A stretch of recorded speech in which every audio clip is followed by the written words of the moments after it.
Hey, what's up? Welcome to the Oakland Warriors podcast. This is Patrick, and I just wanted to quickly address this news that came out that both Draymond Green and James Wiseman have tested positive for COVID. That sucks, man. First and foremost, I hope that they're both healthy and safe, and that they and their loved ones and their friends and whomever they've been around are safe, and that they get tested. And I hope that both those guys come through healthy with no side effects, and hopefully they're all asymptomatic. But, you know, on the basketball tip, this is really a bummer. Obviously, it's a bummer not to have either of them in this shortened training camp. But in particular, of course, it's worse not to have Wiseman in there. As everyone knows, he hasn't played in an organized game in over a year, and he had only played 3 games at Memphis. And now he doesn't get the benefit of a summer league training camp or even a shortened training camp.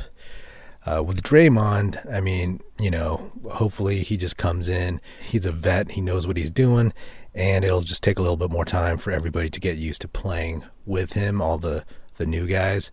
Hopefully he's still in great shape. It looked like he was staying in shape and getting ready for the upcoming season. But for Wiseman, it was important to get him just out there physically kind of feeling what it's like to be on an NBA court with NBA players. And, you know, he's going to have a very steep learning curve as it was, just because of the weird season, the shortened preseason, and all that stuff. If those guys quarantine and come through free and clear after 10 days, 2 weeks, we're past training camp, we're past the preseason games. There were only 3 to begin with anyway, and we're into the season, right? It felt like the Warriors were going to bring Wiseman along slowly, and they were tempering expectations, which they should do. But once he's healthy, it's going to take a long time for him to get up to any kind of speed. So I don't know when we'll see him on the court for the first time, because he'll have to get his conditioning up, assuming there's no issues with COVID and he doesn't have any symptoms, or he doesn't have any lasting effects, if any at all. And he'll need to get reps in somehow, some way. And once the season starts, I mean, in any normal season, you always hear that there's very little actual practice time. So in this shortened season, where you have fewer games but more back-to-backs and everything is more compressed, he'll have even less time to learn the Warriors' playbook on offense and on defense, figuring out their schemes and all that jazz. The coaches apparently have been sending Wiseman homework, stuff to learn, tape, film, whatever you want to call it, which is great. Of course, that does nothing to replace actually being on the court and applying these things and getting it into your muscle memory. The ideal situation is he learns it, does the homework, and then goes to the gym the next day and you know, gets it into his system. But now it's going to be a couple weeks at the very best. I think another important thing to consider is to make sure that he maintains his confidence. I mean, I'm sure he's a confident guy, but you want to put him out there in the best position to succeed.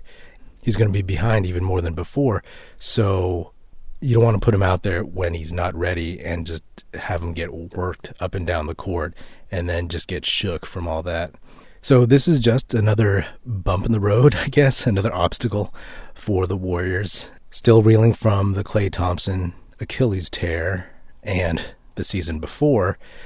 But, I mean, hey, this has been a really messed up, strange year, and everybody's dealing with something. So all you can do is just suck it up and move on and keep moving forward and do the best that you can. I'm really bummed because I was really looking forward to hearing what Wiseman was like on the court, hearing some of the player blurbs, hearing from the coaches to see what kind of progress he's making, getting a clue as to whether or not he'll make a difference early on or just down the road. So as a fan, I am obviously disappointed, but the most important thing is for those guys to come out of this thing healthy, no matter what. But that's what makes sports interesting. All these unknowns, all these variables. We just happen to have some very unique ones this season. Anyway, that's it for this episode of the Oakland Warriors podcast. Be sure to subscribe wherever you listen to podcasts. Feel free to holler at me at Patrick Epino, Epino, on Twitter, and I will check you out on the other side. Music in this episode provided by Paper Sun. Special thanks to Paul Amardo for production support. See you next time, and go Dubs.